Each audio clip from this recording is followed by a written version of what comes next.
Blended ROAS or Platform ROAS? Which one should you use to scale? Let's find out.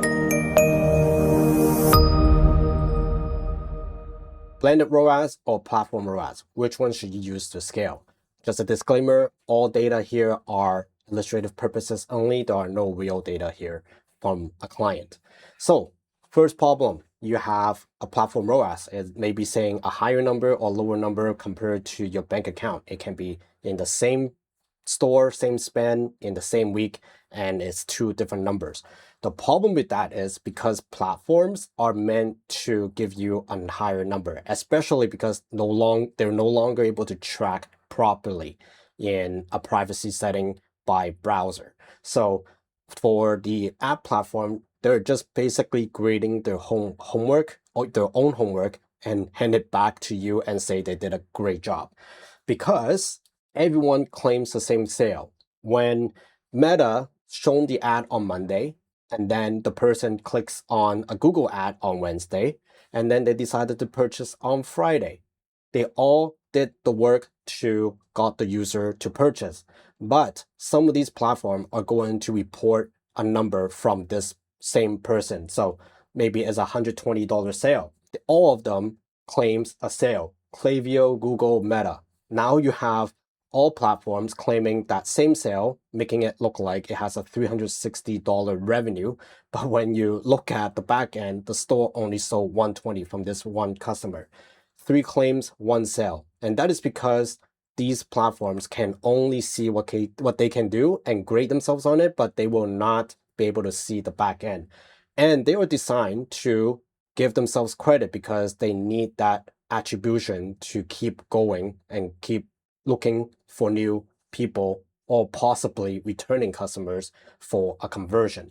Depending on how you have set up your tracking, if you are counting all customers in your platform, that is going to be a chaotic issue because it will inflate when you scale. Reported ROAS of 4.0 looks great, but some of them are returning customers.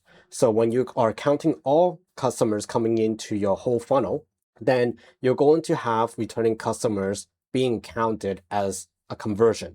And because you already spent money to acquire those customers, but Meta or Google are reporting that they got a conversion from a returning. So maybe you are looking at the ROAS and try to scaling up, but you may see the genuine new customers or new revenue are still flat because it is going to go for warm traffic. So if you do not count new, the platform has to go for warm traffic.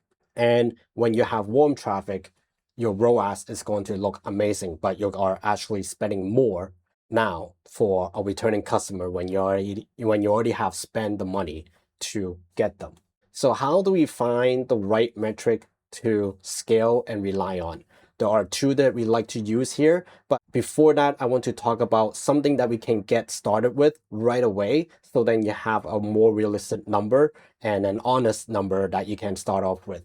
And that number and metric is called Blended ROAS or MER, Media Efficiency Ratio. Essentially, it's your total revenue divided by your total spend. That way, it is not from a platform, it is directly from your money in and money out. And that can be from your store or your card statement or anything, or maybe from your accountant. You just have to find out from last month. We'll start with last month. What's your total revenue generated and what is your total ad spend? That way you have your MER. But there is a problem. This metric does not count new. It will just count all. So you do not know where the line is for new customers and returning customers. It is a great start to give you an idea of an actual ROAS and on an overall business level, how you are doing. But on a marketing level, should you scale or not scale, this is not the metric to use. That's where I go into the 2. First is nCAC, new customer acquisition cost. So it's all media spend divided by new customers generated. So if you spend $1,000 last month and you have 10 customers that are new, then your nCAC is $100 each. So This metric is how much does one new customer cost me, and adding in your P&L or your COGS and everything, you should have a global nCAC and then a channel nCAC. That way, you know how to set bids and set a ceiling for your campaigns. Next is nMER, which is new customer media efficiency ratio. New customer revenue divided by all media spend. This way, you have an actual idea of if the whole machine is actually pumping out new customers or not doing anything at all and just getting returning customers back. So in your nMER, you get to find out what you're feeding it. Is it actually going to generate the revenue that you're after to grow your business? And the link between them comes out in two ways. So nMER just basically equals to your new AOV divided by nCAC. And the solution for you to scale is either you get the customers for cheaper, so you optimize your ads, you get better ads, you have technicals or your campaigns, you get them for cheaper, or you increase their AOV by getting a bigger first order. So that requires funnel strategy and CRO, improving your conversion rate. Whatever that is, increase that AOV. That's basically the whole lever set for this part. Let's run this through as an example. First of all, let's just say you've done $100,000 this month in spend. Then the platform claims to have done $400,000 in revenue. And when you look in your store at the end of the month, you actually only see $300,000. So there's already $100,000 non-assistant. So you know on the platform level, that is not trustable anymore. And when you look at Blended ROAS at 3.0, that's the first honest number for the day. Then, because you have started counting new customers now and able to split them between new and returning, you know 120K are from new and 180K are from returning. At $120 new customer AOV, you have an nCAC of $100 and an nMER of 1.2. So I'm not sure if that number is good for you or not, but one alarming thing is 60% of that revenue came from people that you have already paid for from previous months. So let's just say before this video, last month you did really well at 60K in spend. You wanted to scale for explosive growth, especially priming for BFCM. You have scaled 40K this month, but your nMER dropped from 1.6 to 1.2, and you spend $25 more to get a new customer. Whether that is good or not for you, that is dependent on your margins and your LTV. You can look at our previous videos for that. Then on the extra $40,000 you have spent, you may be still counting all conversions in the platform, but that $40,000 actually brought you 200 customers, including returning at $200 each. So if you have already spent money for returning customers, you should spend the least amount of money for the returning customers to come back. So this economics is not going to grow a business, it's actually going to damage a business, and you just gave money to the platform to do the same thing again from last month, but you have to pay more or even the same price of what you have generated for that customer. So with that said, here are the rules to go by.